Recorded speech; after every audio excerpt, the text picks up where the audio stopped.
So this video is going to be about the Eton FRX3 Plus. I also reviewed the Eton FRX2, which is a smaller version of this. Also crank powered, also has the power for a cell phone USB charger, also has weather band, AM, FM radio, and a solar panel and a flashlight. That video is going to be in the link in the description down below if you want to check it out. And I'll put an end card to it as well. So this is the big boy, or the bigger version of the Eton FRX2, denoted by the fact that it has a bigger number on it.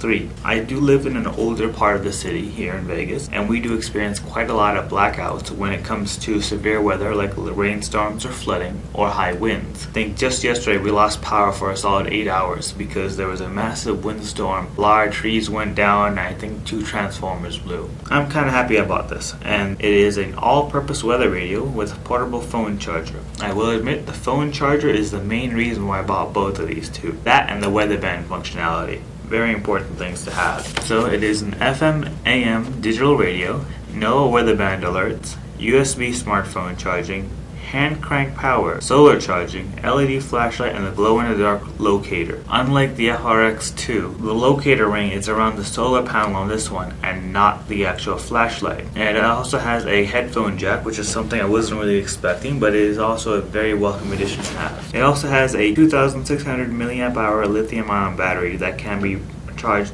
ahead of time. One thing is me and my friends have also gotten these things to go off-roading with. We do a lot of exploring in the desert.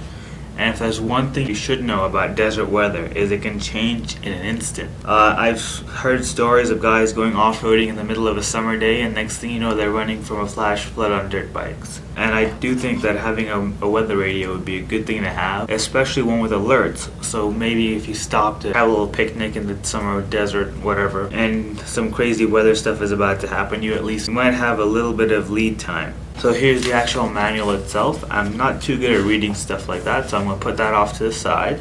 And here's the radio, along with the mini USB charging cable. Here's a little lanyard thing to hang around your wrist while you're carrying it. And here's the actual radio itself.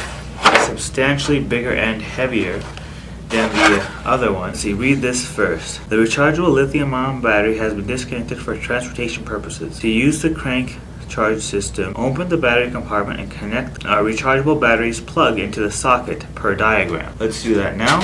So take this guy out right here. Oh, see, this seems to be a standard 18650 cell. This shouldn't be too hard to find. Right in here, let's try it.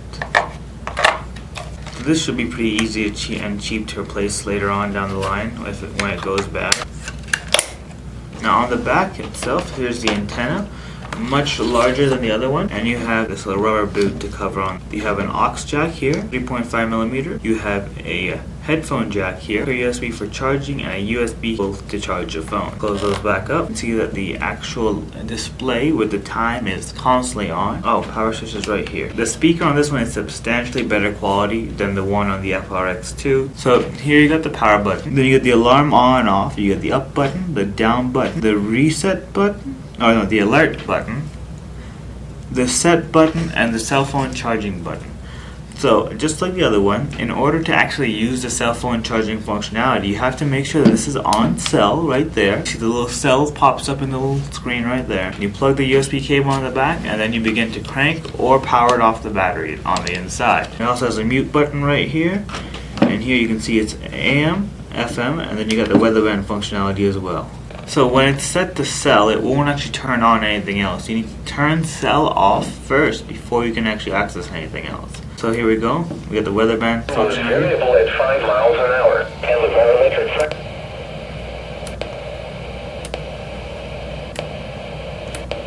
pressure was 30.17 inches and falling. Other observations around the valley. It was sunny. It was 45 at the North Las Vegas Airport and 47 at Nellis Air Force Base. So I'm going to do around the state. So here I'm going to do a comparison between the FRX3 Plus and the FRX2, just so you know the difference in the sound quality and the actual reception power. Again, the FRX3 Plus does have a much larger antenna than the FRX2, and it is about $10 more in price. So here's the FRX2. Light winds. Waves less than a foot.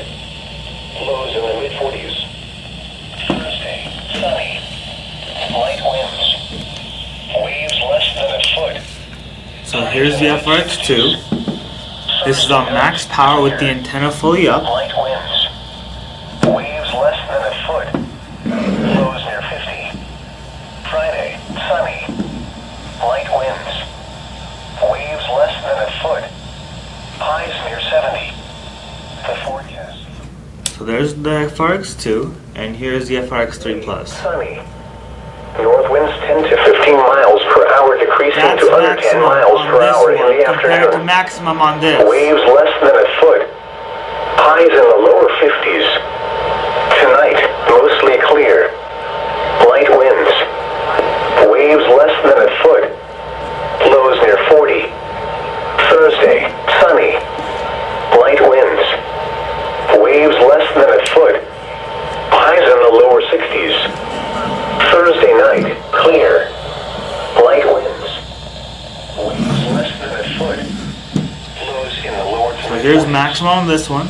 So there is a substantial difference in the actual sound quality, which makes sense considering this one is a lot larger. Again, with this one, the LCD display is constantly on, and it also has a much larger solar panel when compared to the FRX2.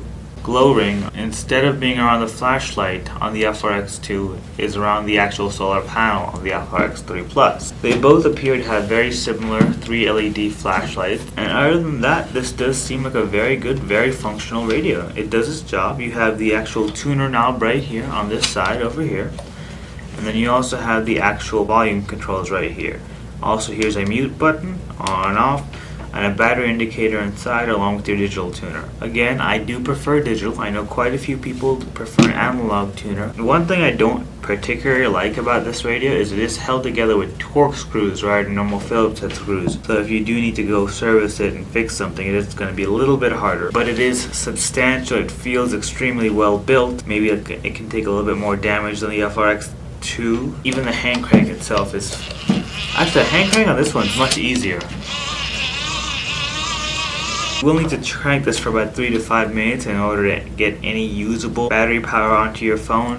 Well, you are going to be able to make full phone calls, but I wouldn't expect you to be able to charge your phone to 100%. So to crank your phone to get some battery to make a quick phone call, I can totally see that happening. To crank this to get your phone fully charged in order to play on your phone and play some game, I don't think is going to be an actuality. Unless you really like cranking and you can go for a solid hour to 100 minutes. Which, more power to you, you got buff arms. Overall, that's going to be it for this little radio. I do quite like this one. Again, it's going to be a lot harder to carry this one around versus this one if you're going off-roading and camping on motorcycles, which is what we do. But the sound quality is greatly improved. I kind of want to test out the FRX1. Maybe I'll get that one at a later date. But overall, great little device, very useful. I think everyone should have one just in case if they're going camping. It is a great backup situation, especially with the solar charger on both of these devices, and to hand crank your phone. If you just want to keep it with you, like for me, when you have power outages for 8+ hours in the city and you want to charge your phone, again, great little device to have. If you like this video, hit like. If you want to see more videos like this, or race car videos, motorcycle videos, computer nerd stuff, building computers, or video game, basically anything weird and nerdy and technical, hit subscribe and do whatever else you guys do on the internet. Have a good one, guys.